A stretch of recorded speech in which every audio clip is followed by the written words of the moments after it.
अगर हम चाहते हैं कि हमारा कल्याण हो सके तो अपने अपने घरों में गीता को लेकर जाइए और गीता की कथा सुनिए, गीता का संदेश सुनिए। जब हम लोग भागवत महापुराण सुनते हैं तो उसमें ज्यादातर वो कथन है कि कृष्ण कहां कहां गए, क्या क्या लीला की। और गीता में क्या है? गीता में कृष्ण ने हमारे लिए क्या संदेश दिया, क्या कहा, क्या उपदेश दिया, क्या प्रसाद दिया। तो सुनने वाली अगर कोई चीज हो सकती तो वो जो कृष्ण भगवान बोलते गए, अर्जुन सुनते गए। जब आप गीता सुनते हैं तो समझ लीजिए आप अर्जुन बन जाते हैं और गीता कृष्ण बन जाती है। इसलिए आपको भी वो अवसर है कि गीता को पढ़ा जाए तो समझ लीजिए कि वचन, अमृत वचन कृष्ण के निकल रहे हैं।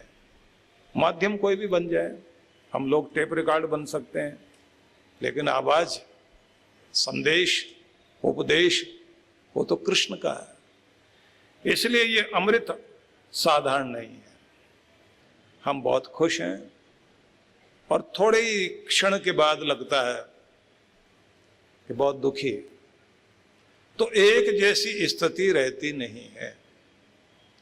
जो आदमी अपने आप को प्रशिक्षण दे सके कि लहरें आए, टकराएं और निकल जाएं, लेकिन आप हिले नहीं, हिमालय जैसा व्यक्तित्व हो जाए जो अडिग है, अचल है, या जिस प्रकार से निर्वात स्थान में रखा हुआ दिया उसकी लो ऊपर की तरफ उठी रहे और हिले नहीं, तो उसका प्रकाश ज्यादा लाभकारी होता है। ऐसे मन के दिए को जो इस लो को फड़फड़ाने न दे, खुद को संभाले रखे, तो भगवान कहते हैं कि अमृत की प्राप्ति उसे होगी। मतलब मेरे गोद में बैठने का अधिकारी वो बनेगा, मेरी कृपाओं को पाने का अधिकारी वही बनेगा जिसको संतुलन साधना आ गया। अद्भुत बात है ये। तो रुलाने वाली घड़ियां जीवन में हर पल हैं, हिलाने वाले लोग आपके आसपास हैं। अच्छे मुस्कुराते हुए आदमी को 2 मिनट में लोग उदास कर दें। आपकी मुस्कुराहट किसी को बर्दाश्त नहीं है। कमाल की बात यह है कि आप दुखी हो तो सांत्वना देने के लिए बहुत सारे लोग दिखाई देंगे, पर झूठी। क्योंकि भारत ही नहीं पूरी दुनिया में हालत ऐसी है, आदमी के पास में पैसा हो, मतलब वैभव हो, थोड़ा दूसरों से बेहतर दिखाई देता हो, तो आप लोग देखते हैं ना कि उसकी अकड़ अलग तरह की हो जाती है। और जैसे पैसा गया उसके बाद में गर्दन एकदम नीचे की तरफ चली जाती है। और इस दुनिया में ऐसा किसी के साथ नहीं है कि एक जैसी हालत हमेशा रहेगी। रोज हम लोग देखते हैं कि सूरज चढ़ता भी है और ढलता भी है। ये भी हम लोग देखते हैं कि कितना भी सुंदर चांद क्यों ना हो, ग्रहण तो उसको लगता भी है, सूरज को ग्रहण लगता है। लेकिन ग्रहण लगने का मतलब ये नहीं है कि ग्रहण सदा टिका रहेगा। थोड़ी देर के लिए आएगा, कोहरा छाएगा, थोड़ी देर के लिए हो सकता है कि बादल आकर के सूरज को ढक दें। लेकिन जब बादल ढक रहे हों तब भी लोगों को यह पता होता है कि ये नीचे नीचे ढका गया है सूर्य, इसको पूरी तरह कोई ढक नहीं सकता, किरणें फिर चमकेंगी। बस उसी तरह से आपको ये सोचना चाहिए कि आपके जीवन में मौसम बदल रहा है, कभी कभी ग्रहण वाला, कभी कोहरे वाला, कभी बादलों वाला मौसम आ जाता है। लेकिन अपनी आत्मा को सूरज की तरह चमकाए रखिए। अगर अपने आप को चमकाए रखेंगे तो कभी गिरेंगे नहीं और कभी असफल नहीं होंगे। और यदि आप ये सोच बैठे कि पता नहीं अब जिंदगी में कभी सूरज निकलेगा या नहीं निकलेगा, तो हम अपने सूरज को खुद बुझाने लग जाते हैं। हर एक को भगवान ने बहुत शक्तियां दी है। अर्जुन का भी मन ऐसा ही हुआ था। निराश होकर बैठ गया। किन के लिए हम लड़ें, किन से लड़ें, क्यों लड़ें, बहुत सारी बातें मन में आ गई थी। कृष्ण भगवान ने अपने ज्ञान के द्वारा उसके मन को ठीक किया। हर दिन आपको खुद को खुद समझाना पड़ता है, क्योंकि दुनिया तो आपके मन को निराश कर देगी। छोटी सी बीमारी हो जाए आपको लगने लग जाता है कि छोटी मोटी नहीं बड़ी है, मुझे कुछ न कुछ बड़ा ही होता है, छोटा होता ही नहीं। थोड़ी गरीबी आ जाए तो आदमी कहता है पता नहीं कब ये दुख दूर होगा। थोड़ा निराशा हो जाए, घर में कलह कलेश हो जाए तो यही लगता है कि हमने तो जिंदगी में कभी सुख देखा ही नहीं, इस घर में जब से आए रोना ही रोना और कलेश ही कलेश। अपने आप को खुद ढक लेते हैं हम लोग। और अगर अपने आप को समझाएं कि ये वक्त भी बीत जाएगा, कोई ज्यादा देर तक टिकने वाला नहीं है, अपने अंदर की चमक को खत्म मत करो, अपनी हिम्मत को तोड़ो मत, बहादुर बने रहो, धैर्य बनाए रखो। अच्छे दिन आ रहे हैं, अच्छे दिन आएंगे, आएंगे, निश्चित रूप से आएंगे। जैसे सोचोगे तो आपका दिन बदलना शुरू हो जाएगा। और ये चाहे रुपया पैसा हो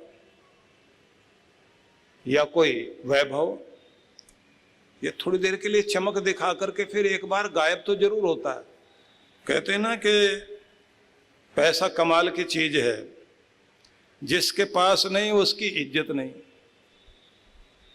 पैसा कमाल की चीज है, जिसके पास नहीं है उसकी इज्जत नहीं है, और जिसके पास है उसे किसी की इज्जत ही नहीं है।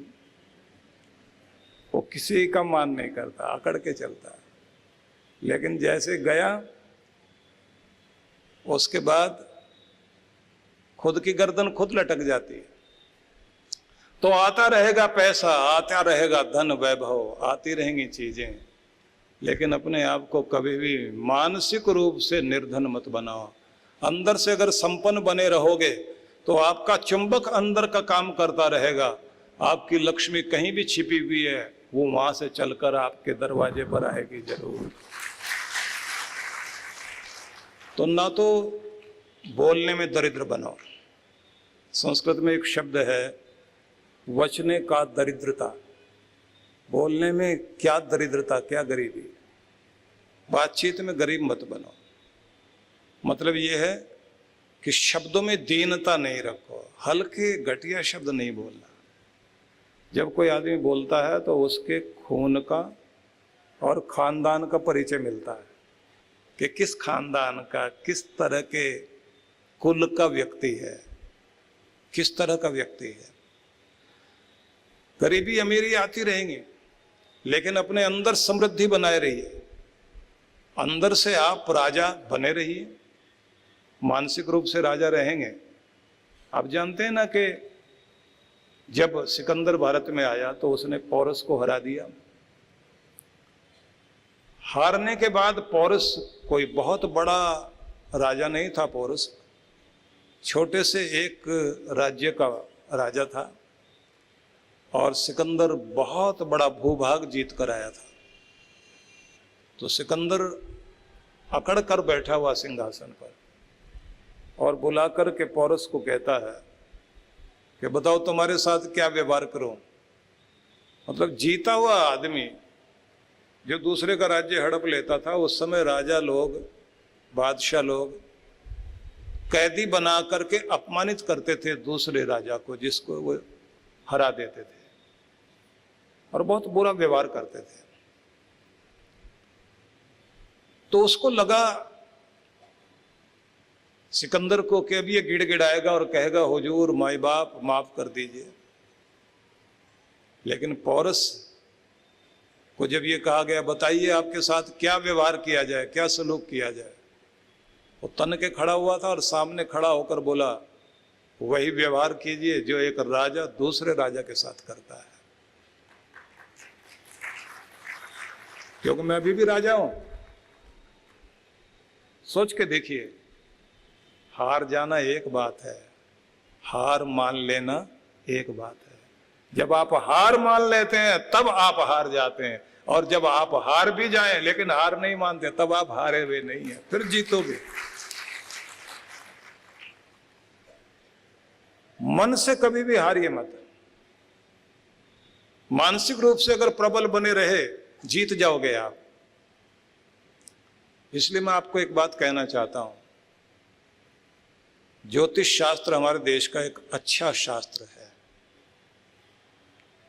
और अच्छे विद्वानों के हाथ में हो और अच्छे समझाने वाले लोग हों तो मनोबल बढ़ाते हैं, और अगर गलत आदमियों के हाथ में पहुंच जाए तो रहा सहा मनोबल तोड़ देंगे। 7:30 ही लग गई, अब तो परेशानी रहेगी रहेगी। इतने समय तक तो बर्दाश्त करना ही पड़ेगा, कुछ भी कर लेना बुरा ही बुरा है। तो आपके भाग्य में अगर कुछ अनुकूलता हो भी तो जिसने मनोबल आपका तोड़ दिया, आपको लगेगा 7.5 साल तक दुख भोगना है। कितनी बार तो ऐसा होता है, सुबह सुबह आपने अगर सुन लिया टीवी में, क्योंकि इतने सारे ज्योतिष वाले बैठे हुए हैं, सुबह सुबह आपको बता देंगे दिन अच्छा बीतने वाला नहीं। और कमाल की बात ये, 4 से अलग अलग भविष्य सुनिए। एक बताएगा दिन बहुत अच्छा बीतने वाला, दूसरा क्या बताएगा बहुत खराब बीतने वाला, तीसरा बताएगा कि मिला जुला रहेगा। आदमी चुन के क्या कहता है, अपना तो बुरा ही होने वाला, अच्छा तो होगा नहीं। ये जो बुरा बता रहा वही ठीक बता रहा है शायद।